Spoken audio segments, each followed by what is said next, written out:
114 chakras that are there in the body. A chakra literally means a wheel, but what we are referring to is the junction points of the nadis or the energy pathways in the body. These pathways always meet in the form of a triangle. A wheel means a circle.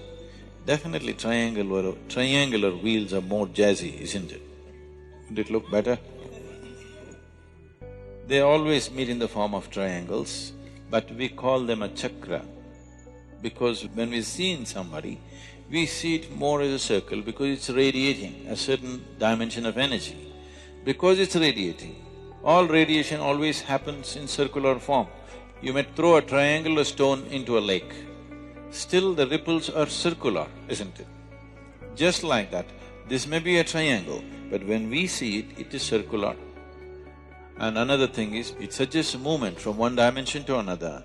We say it's a chakra because it takes you across. So there are 114 chakras in the system, major chakras, there are more. Major chakras which can be worked upon are 114. Out of this 114, 2 are outside the physical body, 112 are within the body.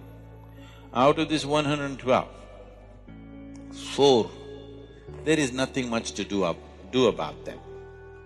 That is, if you work the other things, these things will happen by themselves. They don't need any system to be worked upon. So 108 are the things that can be actually worked upon. So there are 114 systems of meditativeness. The remaining 4 just flower for you, this bonus. If you work well with 108, the other 4 will happen. It's a rewarding place. The other 2 will anyway happen. If these 112 have happened, the other 2 will anyway blossom by themselves. They are not within the physical structure of the body. So these 108, this 108 is a number that is manifested in this system because of 108 being a significant process or a significant number in the making of the solar system. So the diameter of the sun and the distance between the planet and the sun is 108 times over. The diameter of the moon and the distance is 108 times. Many ways you will see 108 being a proportion in the making of the solar system. That is the reason why, otherwise maybe we would have had 160. If suppose we were born in Mars, maybe we would have 160 or whatever. The important thing about Hatha Yoga is to constantly acknowledge that this body has taken shape like this body has become this kind of manifestation mainly because the way the potter's wheel is, because of the solar system, the way it is, that is why this manifestation.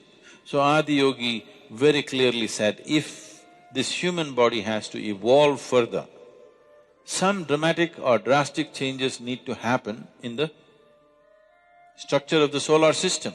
Only then the structure of the human body will change because it's reached its fullest development in terms of physical structure. If all the 112 are on, transmission is effortless. You want something to happen there, you don't have to go there, you can sit here and make it happen. To live a normal life, to live a full-fledged physical life, you need only 21 chakras. 21 chakras in your body are reasonably operating, nobody will think anything wrong with you. You will be full-fledged human being. What are the remaining things about? The remaining things, if they open up, it opens up various levels of perception. It opens up dimensions of perception that suddenly people will start saying is magical or mystical, simply because different dimension of perception is opened up. So, only 21 are needed to live a full-fledged life. The remaining are only about higher dimensions of perception, that you are no more human. In other people's understanding at least, you're very much human, this is human system, because most human beings do not… the majority does not flower. A human being will not flower to his full potential unless you create an appropriate atmosphere for him, internal and external, but largely, fortunately, internal, because we are mobile, we are not like trees, we cannot stand in one place and have the same atmosphere all the time. But there are people who do this. In India, this culture is there, this is called as kshetra sannyasa. For us to maintain an external atmosphere which is always conducive is difficult.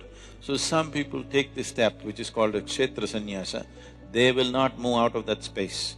They fix a radius and just within that.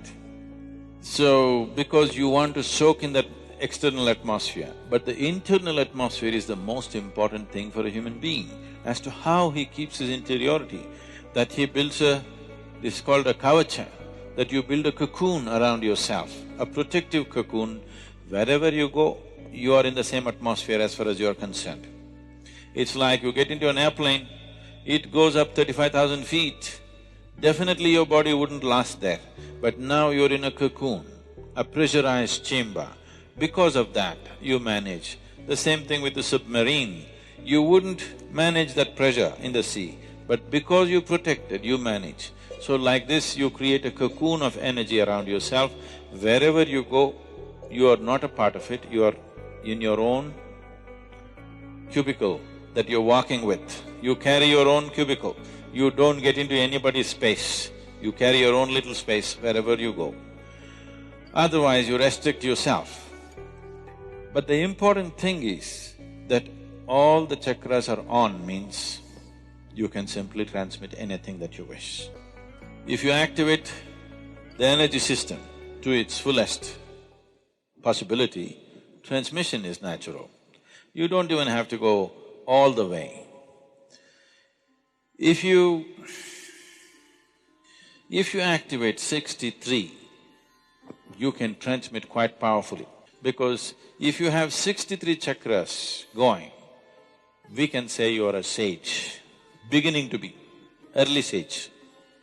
If you have 84, you have crossed many limits which normally people think are superhuman. If you reach 108, that means you're completely there. 114 or fully on means you and him will be same, no difference. If you become receptive, I don't have to come here and explain things to you, somebody need not teach you how to bend, what to do, nothing. You will know everything about human mechanism, everything, from its origin to its ultimate.